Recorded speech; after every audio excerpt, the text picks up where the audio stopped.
Olá, ouvinte do podcast Contra Controle, tudo bem com vocês? Eu espero que sim.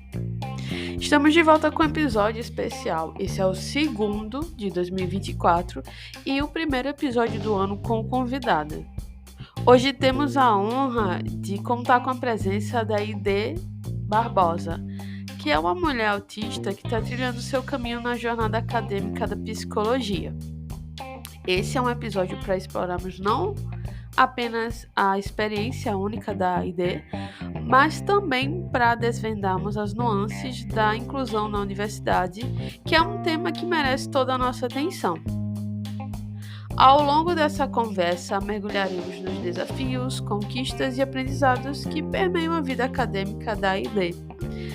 Como é uma estudante de psicologia lidando com autismo de maneira tão íntima? Como as instituições de ensino podem se tornar mais inclusivas? Então, pegue seus fones de ouvido, prepare sua xícara de café e vem comigo nessa jornada de conhecimento e inclusão. Esse é o Contra Controle. Então, Aide Sibila, antes da gente começar, eu quero agradecer muito a sua presença. Eu estou muito feliz de você ter topado participar desse episódio e eu estou muito curiosa para saber da sua história, tudo que você tem para trazer para a gente, porque eu eu saí há pouco tempo da faculdade de psicologia, né? Sou recém-formada, então ainda tenho aquele gostinho, sabe, de academia. E a gente sabe que nem sempre as faculdades elas estão preparadas para lidar com um público que talvez precise de alguma adaptação, de alguma flexibilidade, dependendo da necessidade de cada um.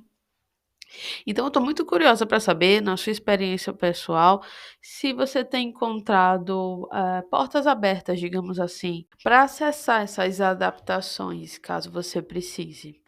Então, só que antes de a gente começar, eu gostaria muito que você se apresentasse para os ouvintes, falasse um pouquinho sobre você. Primeiramente, olá, prazer, meu nome é Aide Barbosa, eu sou gaúcha, moro na região metropolitana de Porto Alegre, tenho 24 anos e no momento eu sou estudante de psicologia. Então, Ede, com relação ao seu desenvolvimento e diagnóstico, como é que foi o período da sua infância? Como é que foi o seu desenvolvimento antes do diagnóstico? Houve algum momento específico para a busca desse diagnóstico? Eu sempre fui uma criança com sinais extremamente sutis de autismo. Sinais esses que, se tu não tem um aprofundamento sobre o assunto, tu acha que é uma questão de mania, que é uma questão de personalidade, que é uma questão de jeitinho da criança ou talvez daquele momento. Eu não tive nenhum atraso no meu desenvolvimento, eu falei na idade esperada, eu andei na idade esperada. Na escola, as minhas dificuldades com determinadas matérias eram ainda consideradas comuns dentro do esperado para uma criança daquela idade. Então, não houve nada gritante que as pessoas pudessem ver e falar, talvez tenha algo a mais. Então, o meu diagnóstico, na verdade, ele foi uma surpresa, porque eu não fui à procura de terapia para um diagnóstico. Eu, na verdade, procurei terapia para tratar a depressão. E durante a psicoterapia, durante esse tratamento, a minha psicóloga, ela foi vendo certas questões que não se encaixavam nem em personalidade e nem no quadro depressivo. E aí ela começou a investigar para outros possíveis diagnósticos. Como foi o processo de obtenção do diagnóstico de autismo? Você teve alguma dificuldade em encontrar profissionais para essa avaliação? Fala um pouquinho para a gente. Eu não me lembro exatamente há quanto tempo eu estava com a minha psicóloga, mas eu acredito que já fazia 1 ano. E no segundo ano foi quando, pelo menos eu acredito que tenha sido, né, que a gente começou a procurar mais a fundo e talvez estudar mais a fundo, acho que eu posso dizer assim, essa questão do autismo. E então ela me aplicou testes, né, avaliações psicológicas, e depois disso eu levei pro meu psiquiatra. Então foi a partir mais ou menos daí, demorou alguns. Eu acredito que tenha demorado alguns meses para completar tudo isso, porque tem toda a questão da entrevista, né? O diagnóstico não é só tu sentar lá na frente da psicóloga e falar assim, então, eu acredito que seja isso. É isso. Então, tem toda a questão da entrevista, a gente já se conhecia há bastante tempo, né? Quando a gente começou a fazer a investigação. Então, já tinha falado para ela muitas coisas da minha vida, já tinha contado muito. E aí ela começou a me aplicar os testes e ela também tinha muito contato com a minha mãe. Ela fez muitas perguntas para minha mãe durante minha infância, durante a minha adolescência, coisas que a minha mãe percebia, que, enfim, ela também aplicou um teste, algumas perguntas para minha mãe de como era o meu desenvolvimento na infância. Então, ao contrário da grande maioria das pessoas que procura geralmente algum psicólogo especializado em autismo ou um neurologista ou alguma coisa assim, a minha psicóloga, ela é uma psicóloga comum, assim, ela não é especializada em autismo, mas ela foi atrás de estudar o espectro e de aplicar os testes por pura e espontânea vontade, assim, de realmente fazer o trabalho dela, mas muito de querer me ajudar. Eu digo que ela assim, foi um achado na minha vida, porque eu sei que muitas pessoas não têm essa facilidade e quando encontram um psicólogo que não tem muito contato com autismo, como era o caso dela, o psicólogo muitas vezes nega, diz que a pessoa não pode ser porque ela trabalha, porque ela tem filhos, porque... Então, assim, ela foi realmente uma pessoa que estava contra todas as possibilidades, assim. Como o diagnóstico impactou na sua compreensão de si mesma? Houve alguma revelação surpreendente na sua forma de se perceber mudou após o diagnóstico? Eu vejo muitas pessoas falando que o diagnóstico, ele é um rótulo. E quando tu recebe ele tardiamente e tu vai falar para as pessoas, geralmente uma das primeiras reações que tu recebe é assim: mas eu não quero te rotular, sabe? Pra mim, tu é tu. Só que diagnóstico quem vê o diagnóstico como um rótulo é porque considera ele como um. Porque na verdade o diagnóstico ele é um guia. É um guia para o autoconhecimento, é um guia para tu se perdoar, é um guia para compaixão, é um guia para tu entender tudo aquilo que talvez tu não entendia antes. Então, quando a minha psicóloga me disse que ela estava começando a pensar que havia algo a mais em mim e que esse algo a mais podia ser o espectro, a minha primeira reação foi um choque. Porque o que eu sabia de autismo era o estereótipo do que a gente vê em filme, do que a gente vê em séries. E eu fiquei assim, não, acho que não pode ser, né? Mas tá bom, vou confiar em ti e a gente vai ver no final. Só que quando ela me falou sobre isso, eu comecei a pesquisar sobre autismo, procurando no Instagram pessoas que falassem sobre autismo. Porque tudo que eu via nos sites, diretamente no Google, eram coisas muito básicas e que se repetiam de um site para outro. Então, eu fui no Instagram e comecei a procurar perfis de pessoas que falassem sobre autismo. E aí eu encontrei justamente pessoas autistas falando sobre autismo. Então, durante todo o meu processo de investigação diagnóstica, quando eu comecei a pesquisar sobre isso, eu já sabia que eu era autista. Então, quando meu psiquiatra, ele confirmou o CID e ele viu as anotações que a minha psicóloga enviou para ele e tal, ele falou assim, é óbvio que sabe, a tua pontuação na avaliação foi essa, tu tem essas questões, é óbvio. Então, quando ele confirmou o CID, não foi uma revelação para mim, na verdade foi um alívio, e foi só a partir disso tudo que eu pude olhar para trás, olhar para mim quando criança e entender o porquê que eu pensava daquele jeito, porquê que eu fazia certas coisas. Então, a revelação, eu diria que a revelação mais surpreendente foi simplesmente o fato de terem demorado tanto para me diagnosticar. Após o diagnóstico, quais as estratégias ou que você implementou na sua vida após receber esse diagnóstico? O que você pôde perceber e se permitir fazer para promover o seu bem-estar? Na prática, não teve nenhuma mudança, mas agora as coisas têm um nome, têm uma explicação, a gente sabe especificamente de onde vem, porque antes eram coisas consideradas da minha personalidade. Então, assim,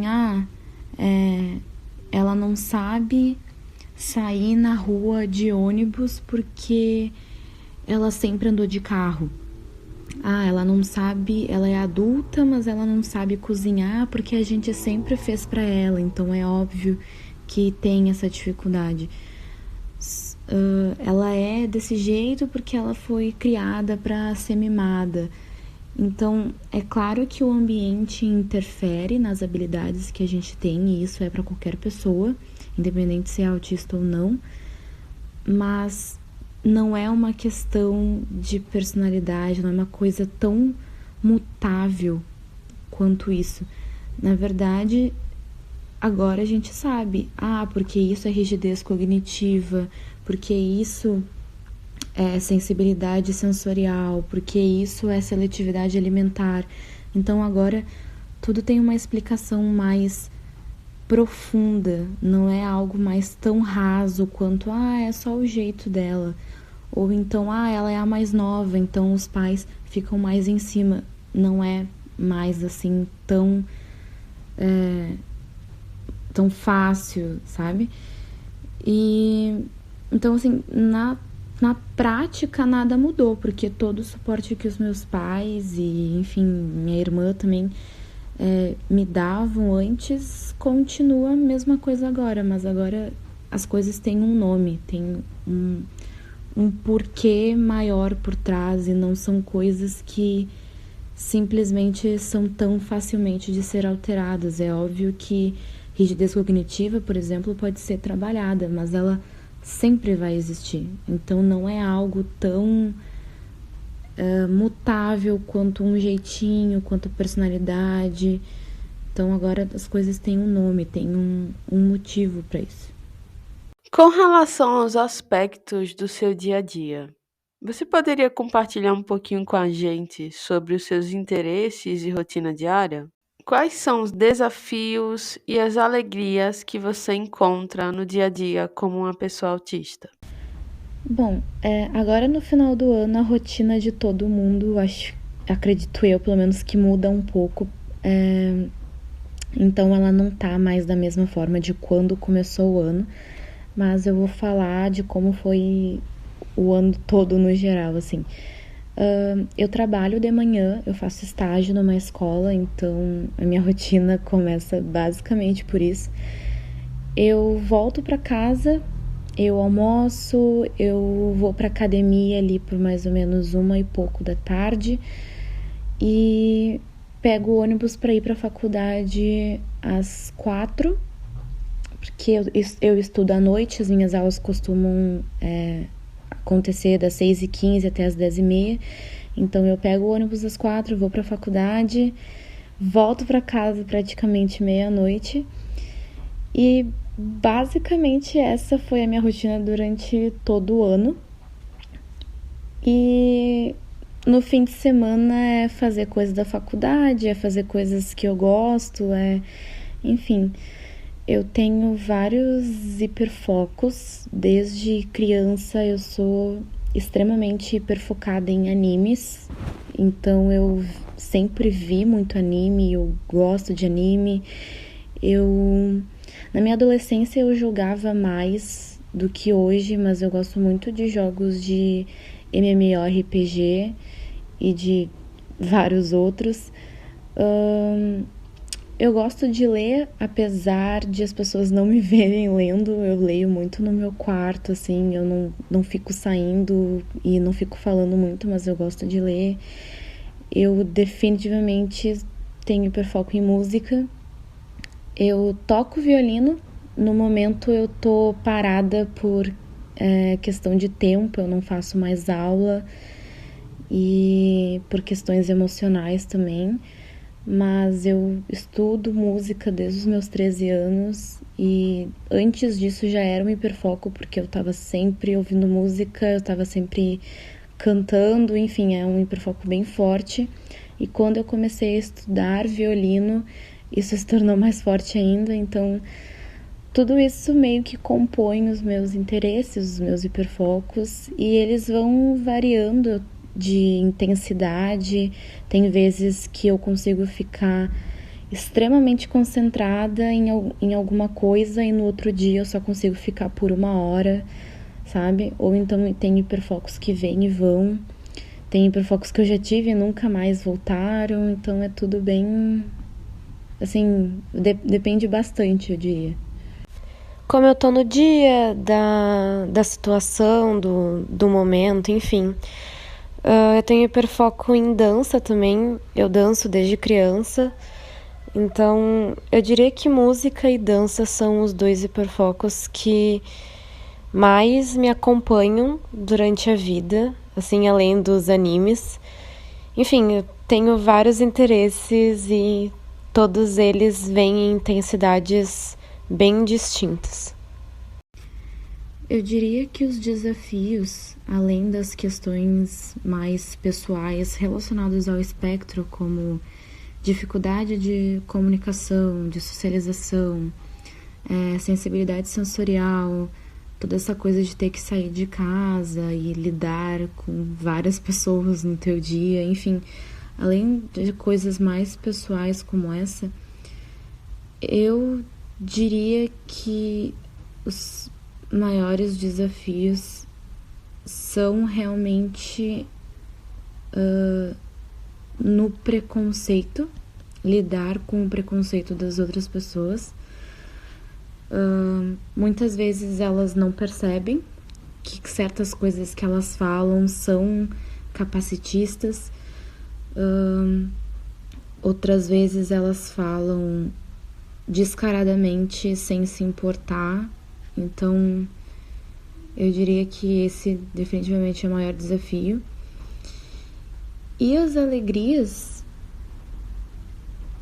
eu acho que o fato de existir pessoas que não te olham como alguém defeituoso ou como uma eterna criança, que não te tratam de forma infantilizada e que estão dispostas a te ajudar quando elas percebem alguma dificuldade ou quando tu fala para elas, tu expressa. Eu diria que em relação aos outros, essas são coisas que eu considero como, se eu tivesse que botar num potinho de alegrias do dia a dia, definitivamente essas coisas estariam lá. E coisas mais pessoais em relação à alegria,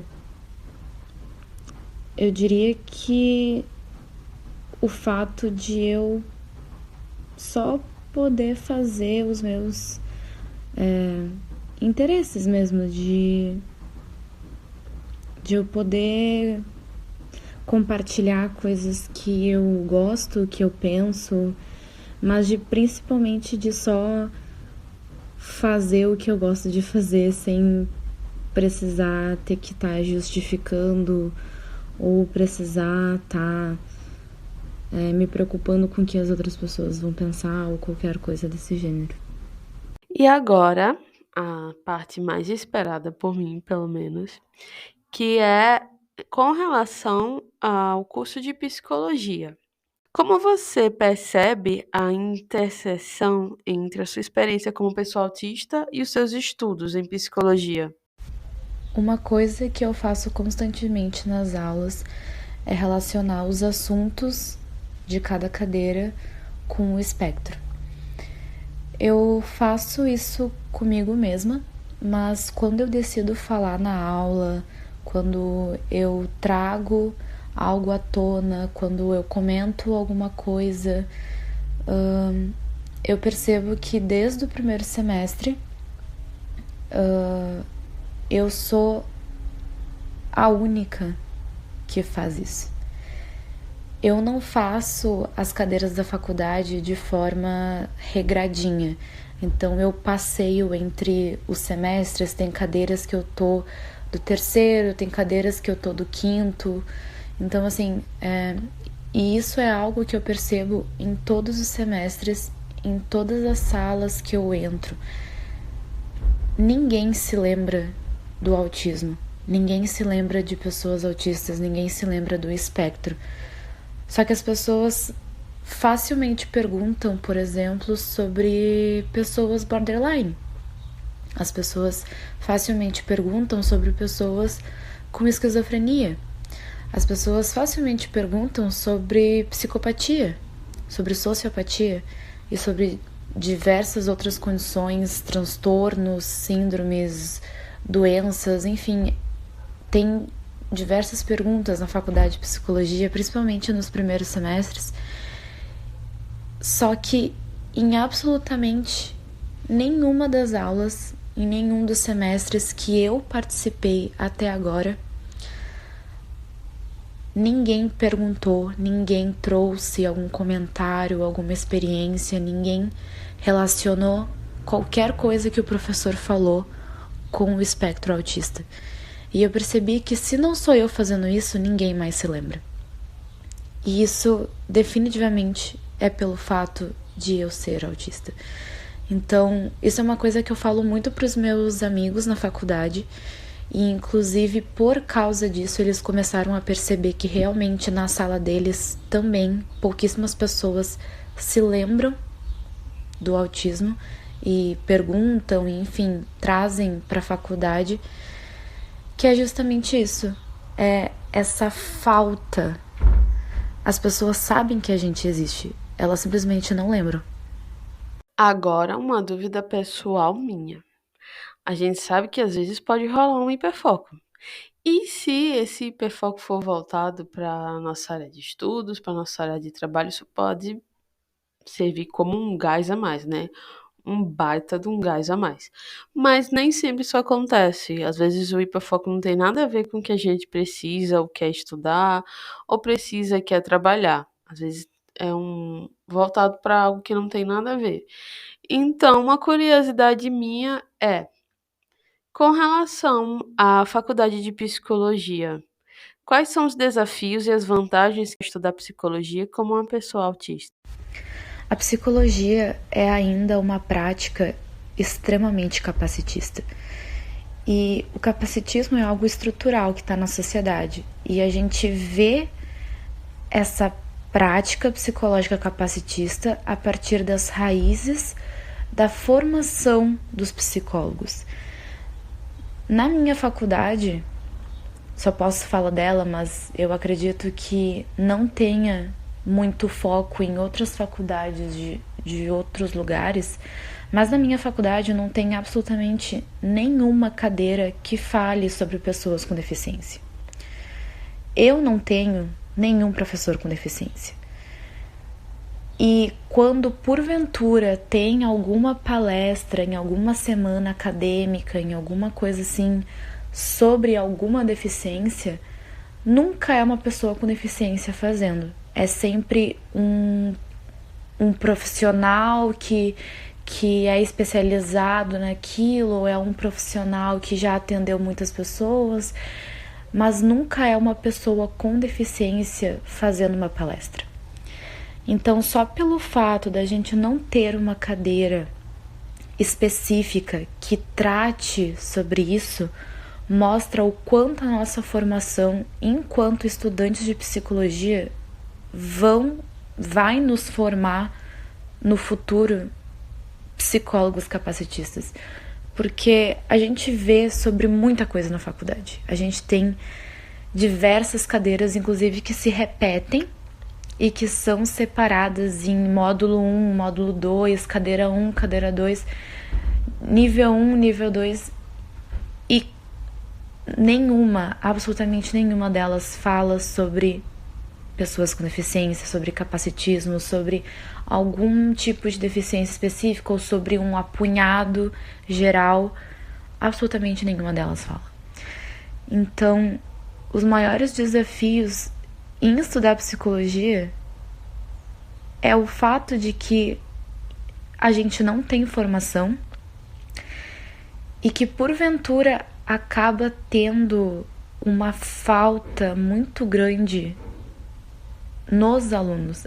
Eu vejo nos meus colegas o quanto essa falta de formação tem uma consequência muito grande neles, porque eles reproduzem discursos capacitistas que eles nem percebem que são capacitistas. Eles falam coisas, eles têm determinados comentários, determinados pensamentos, determinadas falácias, que tu vê que claramente é uma pessoa que tem pouquíssimo contato com pessoas com deficiência. Só que ela vai se formar em uma faculdade que, no mínimo, deveria ter uma cadeira que falasse sobre isso. E ela não tem. E ela vai sair daquela faculdade pensando daquela forma, porque não tem quem fale isso para ela.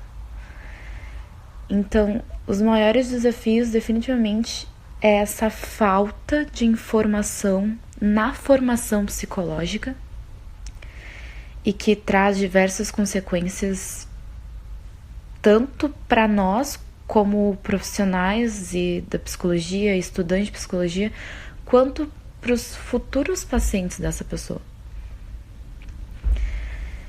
Mas as vantagens que eu vejo,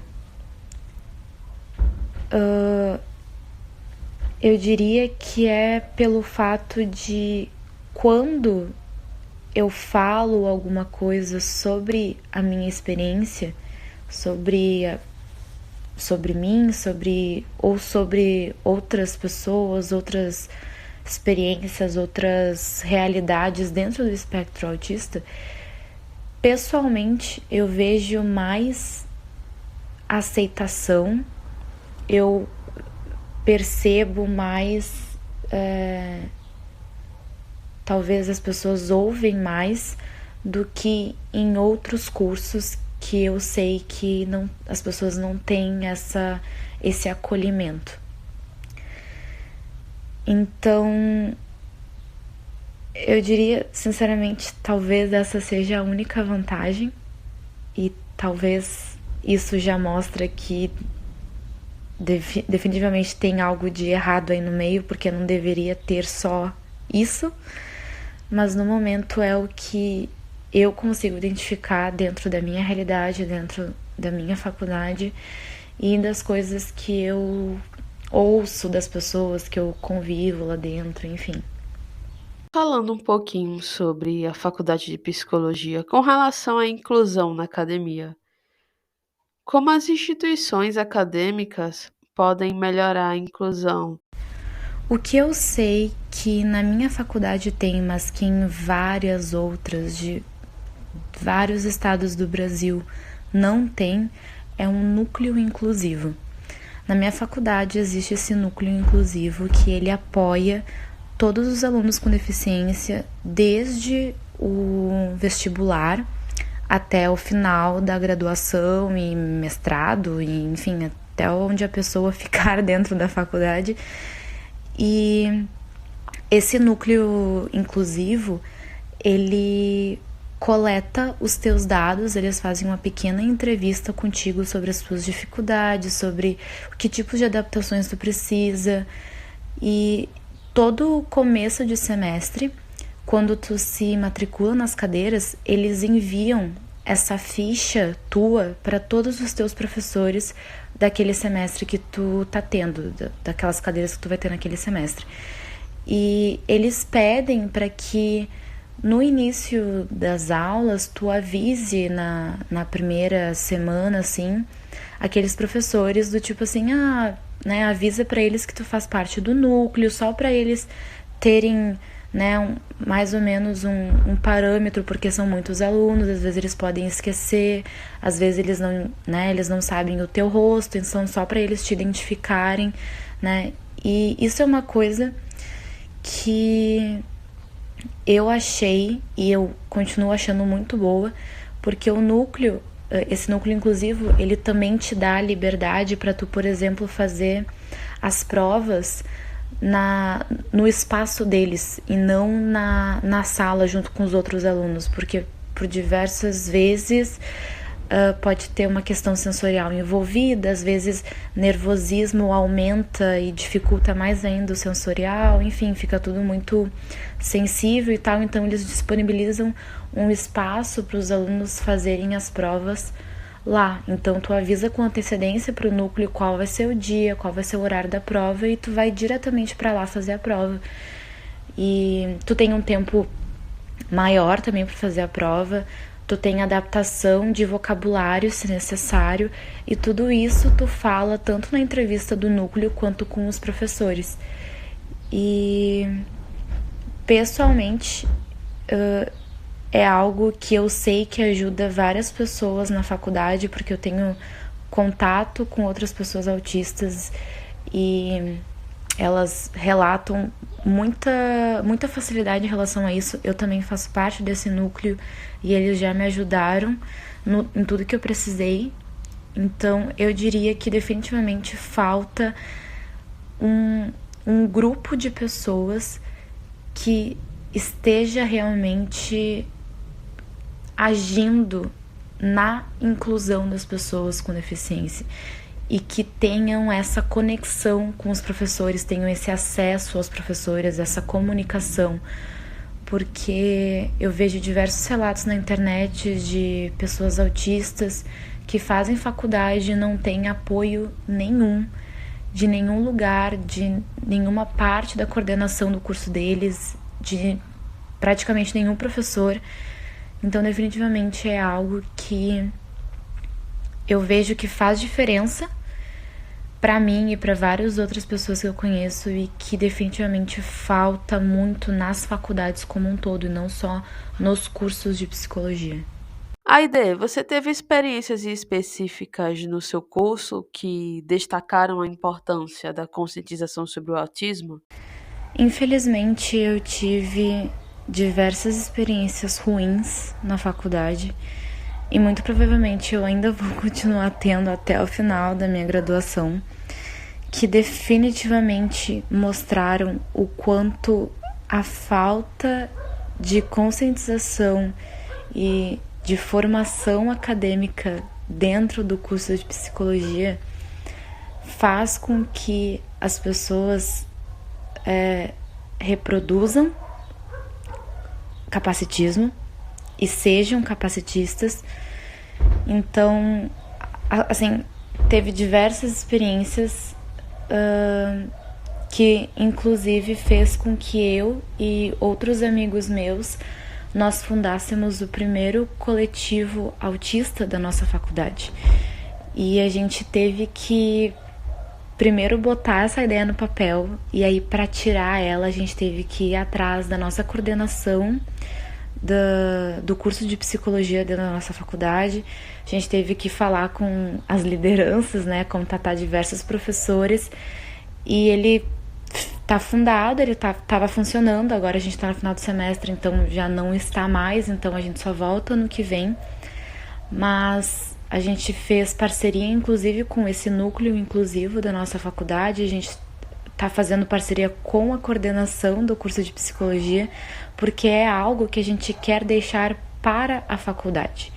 Então a gente começou pelo curso de psicologia porque todos nós da coordenação do coletivo somos estudantes de psicologia, mas é um coletivo aberto para todo mundo e inclusive para todas as pessoas, independente se tu é autista ou não, porque uma das principais tarefas, um dos principais objetivos desse coletivo é justamente a conscientização por causa de todas essas experiências que a gente teve até agora.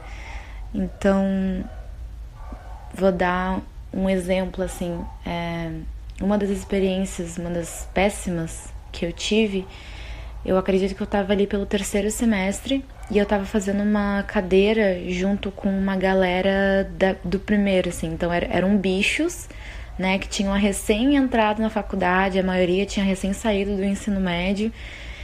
E de repente eu escuto na sala, né, um colega meu dizendo que pessoas com síndrome de Down não deveriam existir. E eu fiquei tão chocada com aquilo, eu não consegui nem reagir, eu só fiquei extremamente irritada. Eu pensei que eu ia ter uma crise, mas no final não deu, felizmente, mas foi uma coisa assim que tu definitivamente não espera ouvir num curso de psicologia. E antes de terminar o semestre, esse semestre de agora, né, uma colega minha, ela chegou na sala assim, ela me falou: tu não ia aguentar a aula que eu acabei de sair. E eu perguntei assim: ué, meu Deus, o que aconteceu, né? E ela me falou assim: era uma sala do 8º semestre, tá? O curso de psicologia tem 10 semestres. Era uma sala do 8º semestre e um colega dela falou que todas as pessoas autistas são defeituosas. Ele usou literalmente essa palavra. Ele disse: todos os autistas são defeituosos. Um estudante do 8º semestre de psicologia. Então, assim, essas são só 2 das experiências que eu já tive ou que eu já ouvi alguém que veio me falar. Então, assim, são coisas que, como eu disse, tu definitivamente não espera nesse curso. Tu não espera em lugar nenhum, mas nesse curso, principalmente, não cabe, não pode existir uma psicologia que não seja antirracista, anti-LGBTfóbica, anticapacitista. Não tem como. Não tem como tu fazer psicologia e não ser isso. Então, infelizmente, são coisas que acontecem muito naturalmente e que ou as pessoas não percebem ou as pessoas não ligam. Então, definitivamente falta uma conscientização muito grande sobre autismo nos cursos de psicologia. Então, Aide, que conselhos você daria para estudantes universitários autistas? O que você aconselha para outros estudantes autistas que estão considerando ou já estão cursando psicologia? Nossa, essa é uma pergunta bem difícil. Para pessoas autistas que estão considerando a psicologia, eu diria que não pensem que é um curso que vocês não vão encontrar pessoas preconceituosas, porque infelizmente nem a psicologia está salva disso. E isso é uma coisa que ninguém me avisou e eu pensei que eu não ia encontrar, e foi um choque de realidade logo no primeiro semestre. E parece que vai melhorando conforme as coisas vão amadurecendo, conforme os semestres vão passando.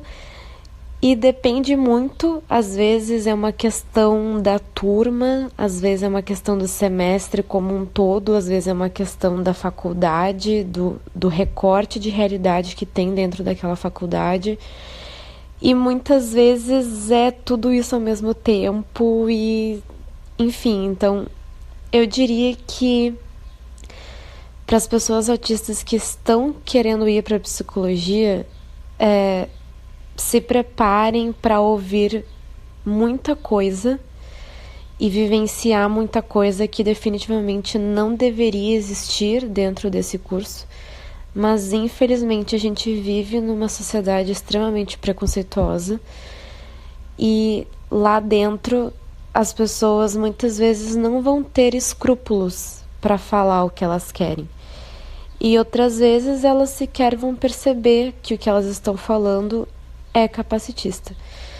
Então, é necessário ter noção disso e se preparar psicologicamente, porque infelizmente, definitivamente, alguma hora tu vai ouvir alguma coisa que não deveria caber dentro do curso de psicologia.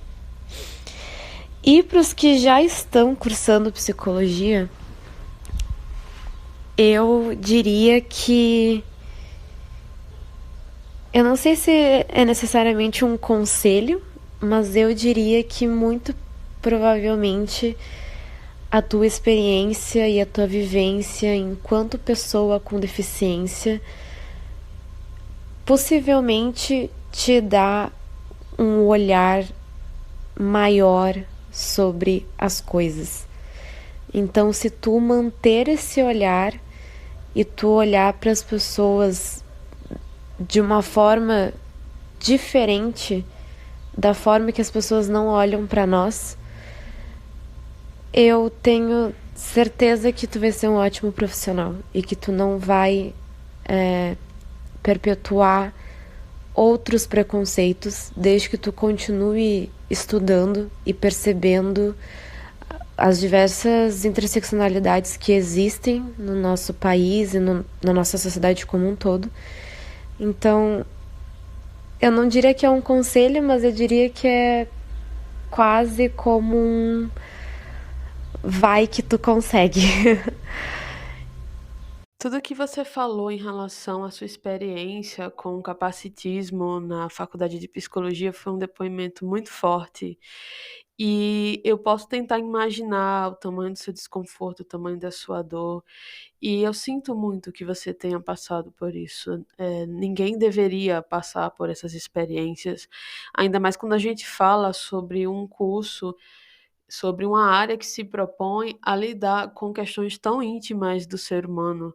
Então, fica o recado dado para quem é estudante de psicologia, para quem é psicólogo, que se a questão é falta de informação, busque informação.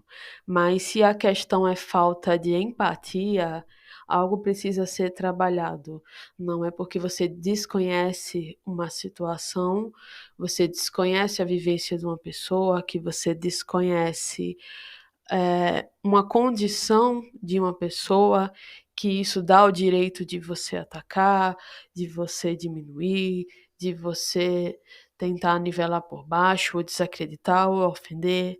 E isso é uma questão que eu posso dizer que, de certa forma, não é aprendido apenas na graduação, com matérias, mas que a gente aprende na vida, convivendo com outros seres humanos, olhando para dentro de si também para perceber o que dentro de mim me desperta tanto ódio, me desperta tanto preconceito a respeito do próximo. Então a gente precisa, principalmente como pessoas da área da psicologia, olhar para dentro de si, se avaliar e tentar entender e perceber o que é que dentro da gente desperta esses sentimentos, esse preconceito, esse ódio, esse capacitismo e modificar isso e trabalhar nisso, porque a gente tem uma responsabilidade muito grande, porque a gente lida com seres humanos, a gente lida com vidas, e a gente precisa ter um olhar diferenciado acerca das vivências dessas pessoas e, principalmente, manter o respeito, conservar a dignidade do próximo. Agora, falando um pouquinho sobre percepções e mitos. Há algum mito comum sobre o autismo que você gostaria de esclarecer ou desafiar? E aproveitando, Como você acha que a percepção do autismo pode ser melhorada na sociedade em geral? Nossa, existem muitos mitos que eu gostaria de botar um megafone assim no mundo todo para todo mundo parar de acreditar. Mas eu diria que um dos mais fortes que eu vejo que atrapalha a vida de todos os autistas, independente do nível de suporte, é justamente essa conscientização sobre o que são os níveis de suporte. Então, por muito tempo, os profissionais, eles usaram os termos leve, moderado e severo para botar as pessoas autistas dentro dos níveis de suporte. O grande problema é que esses termos, que hoje em dia inclusive não são mais usados, eles não existem mais, apesar de muitos profissionais ainda usarem, é que além deles serem pejorativos, eles não esclarecem com real propriedade o que é ser um autista nível 1, nível 2 e nível 3. Então, esses termos, eles dão, na verdade, a ideia errônea de que existem pessoas autistas mais autistas que outras, porque eles dão a entender graus de intensidade, algo que não existe no espectro. Então, o que acontece muitas vezes é que quando tu fala que tu é autista nível 1, as pessoas logo de cara elas falam, então é levinho, né? Mas se tu fala que tu é autista nível 2 ou nível 3, logo as pessoas falam, então o teu é grave, então tu não consegue fazer isso. Ou seja, enquanto as pessoas elas presumem incapacidade dos autistas níveis 2 e níveis 3, as pessoas menosprezam as dificuldades dos autistas níveis 1. E isso é simplesmente insuportável, porque não é uma, não é duas, não é 3 vezes. A gente passa por isso todos os dias em todos os lugares, com praticamente todas as pessoas que tu conversa. Sempre vai ter uma pessoa que vai dizer que tu é incapaz porque tu é autista nível 2 e nível 3, logo tu não consegue fazer isso porque o teu autismo é, entre aspas, mais grave, e vai ter outras pessoas que vão olhar pra ti e vai dizer assim, nossa, mas tu fala tão bem, tu se comunica tão bem, tu sabe, tu sai na rua sozinha, como assim tu é autista, sabe? Então, menosprezam e invalidam a tua existência enquanto uma pessoa autista. E é simplesmente cansativo. Chega uma hora que tu não tem mais nem forças para tentar explicar, porque é todo dia, é toda hora, em todos os lugares. E são muitas pessoas. Assim, as pessoas, o resto da sociedade não sabe, mas a gente passa por isso, a gente fala a mesma coisa, a gente explica as mesmas coisas para muita gente, todo santo dia, durante toda a nossa vida. E aí, se a gente fala de uma maneira mais ríspida, se a gente fala de uma maneira um pouco mais, talvez, assertiva e que é considerada como se fosse algo rude, algo assim, que a gente estivesse bravo, não é isso, é cansaço mesmo. É cansaço de ter que repetir as mesmas coisas, porque informação hoje em dia tem. A questão é que as pessoas esperam que a gente entregue essa informação para elas feliz, sempre com um sorriso no rosto e sempre dispostos a conscientizar. E claro, tem pessoas, e eu mesma, né, na minha página, eu me prontifico a isso.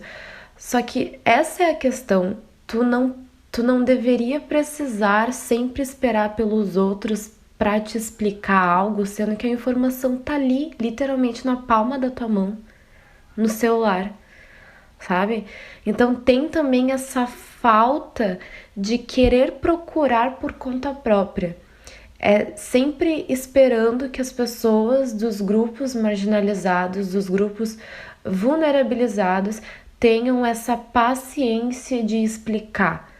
Mas é que a gente explica isso todos os dias. Então chega uma hora que cansa. Então, esse é um mito que definitivamente eu gostaria muito que simplesmente saísse assim da cabeça das pessoas, porque nós, assim, autistas níveis 1, a gente tem as mesmas crises que os autistas níveis 2 e níveis 3. A gente tem as mesmas dificuldades, a gente tem rigidez cognitiva, a gente tem seletividade alimentar, a gente também pode ter dificuldade de ficar esperando numa fila, a gente também pode ter dificuldade de ficar se esbarrando nas pessoas no ônibus e por isso precisa do banco preferencial. E as pessoas acham que não, as pessoas acham que é um autismo levinho e que é uma intensidade menor, e não, isso não existe dentro do espectro. Então esse definitivamente é o que eu gostaria, assim, que todo mundo simplesmente, sabe, tivesse uma chavinha para nunca mais repetir a palavra autismo leve e autismo severo. Eu acredito que é fazendo o que a gente já está fazendo. Convidando pessoas autistas para palestrar, por exemplo. Isso é algo que eu vejo que falta muito. As pessoas têm, assim, essa grande mania de fazer palestras sobre autismo, mas não convidar pessoas autistas para falarem sobre autismo. E quando, porventura, convidam, sempre tem uma certa ali, dificuldade de convidar autistas de maior suporte para fazer essas palestras, porque eles geralmente precisam de mais adaptação, porque eles precisam de mais ajuda para fazer as atividades deles do dia a dia. E essas atividades muitas vezes incluem palestras. Só que as adaptações dos autistas níveis 2 e níveis 3 não são as mesmas adaptações de um autista nível 1. Elas costumam ter mais, né? Eles costumam precisar de mais e as pessoas não querem adaptar. As pessoas acham muito complicado adaptar. Então, quando as pessoas convidam um autista nível 1 para palestrar, isso já é ótimo. Só que tá na hora das pessoas começarem a olhar para os autistas de maior suporte, porque eles também têm muita coisa a falar. Então, eu diria que é justamente começando a quebrar a primeira e pior barreira de todas, que a gente fala que é a barreira atitudinal, é a barreira do querer da sociedade, que vem da atitude das pessoas. Então, é convidando pessoas autistas para palestrar, é seguindo nas redes sociais páginas de pessoas autistas falando sobre autismo, dando engajamento para pessoas autistas que têm outras interseccionalidades, como pessoas autistas que são indígenas, negras, LGBTs, colocando essas pessoas em espaços e lugares de liderança, porque falta muito. A gente pouquíssimas vezes consegue lembrar de pessoas autistas que estão em algum lugar de poder, porque não tem, e as que tem são muito raras. Então, é na convivência com o diferente, é na conscientização através dos olhares das pessoas autistas. Não que o conhecimento e a experiência de um profissional especializado, de um pai, de uma mãe, de um amigo de uma pessoa autista, não é que essas experiências não sejam válidas, mas é que a vida inteira a gente está acostumado a ouvir as pessoas falando da gente, porque a vida inteira elas acharam que a gente era incapaz de falar por nós mesmos. Então, se a vida inteira as pessoas estão acostumadas a ouvir outras pessoas falando de autismo, está na hora de trocar essa lógica, está na hora de agora a gente dar justamente atenção e protagonismo para as pessoas autistas, para as pessoas que a sociedade considera incapaz de falar por elas. A gente não é incapaz, a gente consegue falar pela gente, a gente consegue falar a nossa experiência, inclusive com muita propriedade e com conhecimento científico. Então, definitivamente isso, para mim, é o que tá sendo mais feito agora, nos últimos anos, mas que definitivamente pode melhorar muito e eu acredito que é por esse caminho.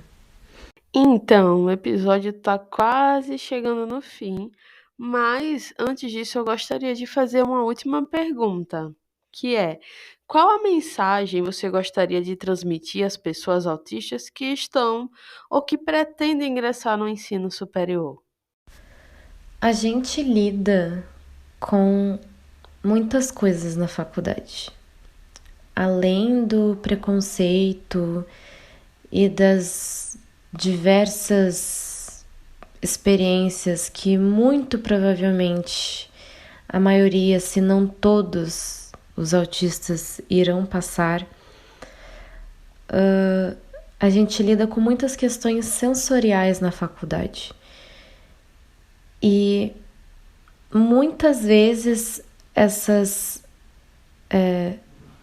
questões elas não vão ser acolhidas pelos colegas, pela coordenação, até mesmo pelos professores.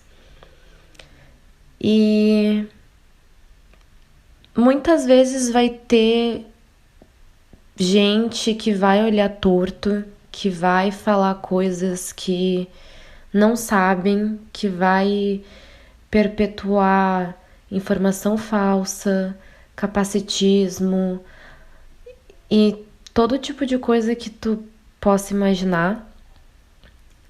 Mas nessas horas é importante tu lembrar primeiro do quanto e de tudo que tu passou para chegar onde tu tá e tu valorizar a tua história e valorizar mais os teus pensamentos, as tuas dificuldades, as tuas habilidades, as tuas potencialidades e se cercar dos teus amigos e das pessoas que te importam e das pessoas que se importam contigo, porque as pessoas que porventura vão te fazer mal de alguma forma dentro do âmbito universitário, elas não elas não valem a pena o teu esforço e a tua sanidade mental.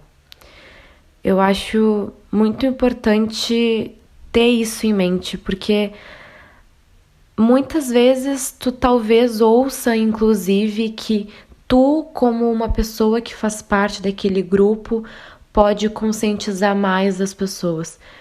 E sim, realmente, porque tu sabe melhor do que qualquer outra pessoa o que é passar por aquilo, porque tu é autista. Não tem ninguém que saiba melhor sobre a tua experiência do que tu mesmo. Só que tu não é obrigado a fazer isso se tu não quiser. E tu não é obrigado a fazer isso em todos os momentos, mesmo que tu não se importe de fazer isso. E é bom tu prestar atenção na tua saúde mental e focar em ti sem se sentir como se tu fosse inferior, como se tu deveria fazer mais, porque tu tá fazendo o que tu pode, o que tu consegue e isso é o suficiente, tu não tem que provar mais nada pra ninguém. Então, só se lembra de ficar bem e de cuidar de si mesmo, porque é isso que importa. Então, chegamos ao final de mais um episódio e eu preciso te agradecer muito, Aide e Sibila, porque eu achei esse tema muito legal. Eu imagino que tenham muitos autistas agora na universidade ou pensando em entrar na universidade, às vezes pela falta de representatividade pensando, nossa, como será? Será que vale a pena? Será que tem adaptação? O que será que me espera? E você vir dividir a sua experiência com a gente, contar sobre a sua experiência pessoal, pode trazer essa representatividade, essa forma de ver, esse ponto de vista, né, mais pessoal sobre a universidade, sobre a forma que a universidade se abre, né, para receber esses estudantes. Então, eu estou muito feliz pela sua participação, estou muito feliz de poder ter trazido esse tema e eu gostaria também de deixar o convite aberto para você voltar outras vezes, mas agora eu gostaria que você deixasse para os ouvintes as suas redes sociais, os meios de te contactar, para que o pessoal conheça melhor você e acompanhe melhor o seu trabalho de divulgação sobre o autismo. Eu não tenho muitas redes sociais, assim, a que eu mais uso no momento, pelo menos, é o Instagram, então vocês podem me encontrar pela minha página, meu atípico eu, ou pelo meu nome mesmo, Aide Barbosa. Os meus pais me deram um nome nada comum, então é extremamente fácil de me achar. E é isso. Muito obrigada pelo convite, eu gostei muito de estar aqui.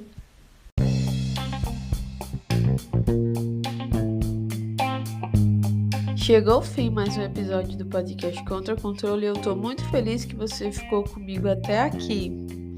Nos siga nas redes sociais em @podcast Contra Controle no TikTok e no Instagram. Me segue em jrocha.pc no Instagram. E também segue a nossa agência parceira, Agência Milo, @lab.milo. Eu vou deixar os links todos aqui na descrição do episódio para vocês acompanharem. E não esquece de seguir o podcast Contra o Controle.